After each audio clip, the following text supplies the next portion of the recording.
At the lowest moment of my life, our son's funeral, my wife was on a beach with another man. Her excuse? Important business meeting. She doesn't know I've uncovered everything. I never imagined burying my son at 5 years old. No parent does. Yet there I stood, staring at Noah's small white casket, his favorite blue blanket tucked inside. He always said it made him feel safe, a safety I failed to give him when it mattered most. The weight of that failure crushed me, heavier than the whispers of the townsfolk in the pews behind me. They weren't just mourning Noah, they were judging me, their stares burning into me. "Where's his wife?" I imagined them saying. Small towns thrive on gossip, and Claire's absence was fuel for their speculation. Moments before entering the church, my phone buzzed with a message from an unknown number. Expecting condolences, I glanced at it. What I saw made my blood run cold. A photo of Claire lounging by a pool in Hawaii, glowing under the sun, a smug man's arm around her, a cocktail in her hand. Below, the message read, "Thought you should see what your wife is really doing today. A concerned friend." My brain refused to process it. Claire wasn't at a business meeting, as she'd claimed. She wasn't grieving our son. She was sipping margaritas in paradise with a stranger. There was no time to react. My mother gripped my arm, whispering, "Jacob, you're shaking." I shoved the phone into my pocket, swallowing the rage clawing at my throat. At the funeral, I sat where Claire should have been, head high, refusing to let the town see me unravel. The pastor spoke of Noah's love for life, his joy in coloring white roses with food dye. My chest tightened at the memory of his small, stained hands and his giggle in the hospital room. Claire hated those roses, calling them plain. She didn't deserve to be part of this moment. Then my phone buzzed again, a text from Claire. "Sorry I couldn't make it. Important business meeting. I'll make it up to you." Make it up for skipping her son's funeral? Rage surged, but I stood to deliver Noah's eulogy, every word a vow to protect his legacy. I wouldn't let Claire's betrayal taint his memory. At the reception, the air buzzed with whispers. Everyone knew Claire wasn't there. I moved through the crowd like a ghost, dodging pitying eyes and casseroles. Claire's parents, Diana and Howard, hovered near the kitchen, their judgmental glances cutting deep. Diana approached as I stared at a photo of Noah, his gap-toothed grin holding a blue-dyed rose. "You've been strong, Jacob," she said, her voice dripping with false sweetness. "It's a shame Claire couldn't be here. She's grieving in her own way." "Grieving?" I replied coldly. "I'm sure Hawaii's a nice distraction." Her expression faltered, but she recovered, urging me to be understanding. My mother intervened, her sharp tone silencing Diana. Later, in my father's study, I found refuge.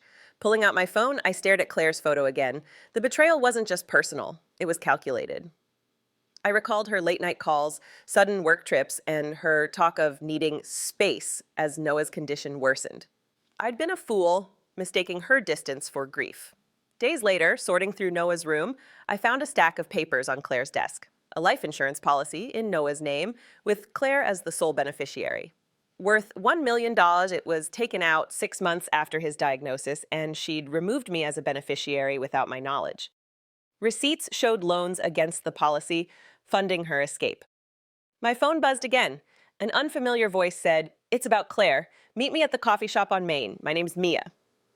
At the coffee shop, Mia, a woman with sharp green eyes, didn't waste time. "Claire's been seeing my ex Brandon for over a year," she said, sliding her phone across the table.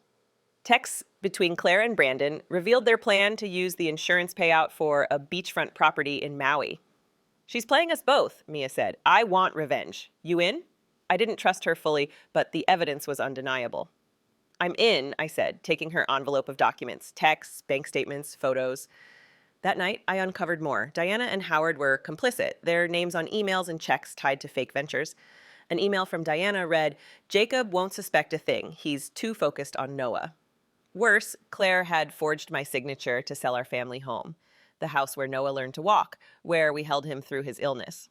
My mother confirmed their deceit, revealing how Diana tried to manipulate my father, whose dementia made him vulnerable. She'd kept notes, evidence of their scheming. I called Marcus, a lawyer friend. "This is messy," he said. "We need proof to stop the sale. With Mia's documents, my mother's notes, and the forged papers, we had enough." The next day, I confronted Claire and Diana at the realtor's office, laying out the evidence. Bank transfers, emails, recordings of Claire and Brandon plotting. "You thought I was too broken to fight," I said. Claire's face paled. Diana's composure cracked. Marcus arrived with an injunction to freeze the sale. Faced with exposure, they fled, their confidence shattered. The legal battle was grueling. Marcus and I built a case against Claire, Diana, and Howard for fraud, theft, and elder abuse. Brandon, under pressure, turned on Claire, confirming her scheme. The courts ruled in my favor, the house stayed mine, and the insurance payout was redirected to a foundation in Noah's name for pediatric cancer research. Claire and her parents faced charges, their reputations ruined in our small town. The house grew quiet, the chaos of betrayal replaced by bittersweet calm. Noah's room remained untouched, his stuffed penguin on the bed, drawings on the walls. The Noah Thompson Foundation became his legacy, funding families like ours. One fall morning, I visited his grave, placing the penguin by his headstone. "You'd be proud, buddy," I whispered. "The house is safe. Your memory's helping others." My father joined me, his eyes clear. "Noah said you were stronger than everyone thinks," he said. Tears fell as a monarch butterfly landed on the headstone, then flew free. I drove home with my father, talking of pancakes, Noah's favorite. The pain lingered, but the butterfly showed me the way forward, not forgetting, but honoring love through loss. Claire thought she could break me. She was wrong. This wasn't triumph, it was survival. And for the first time, it felt like enough.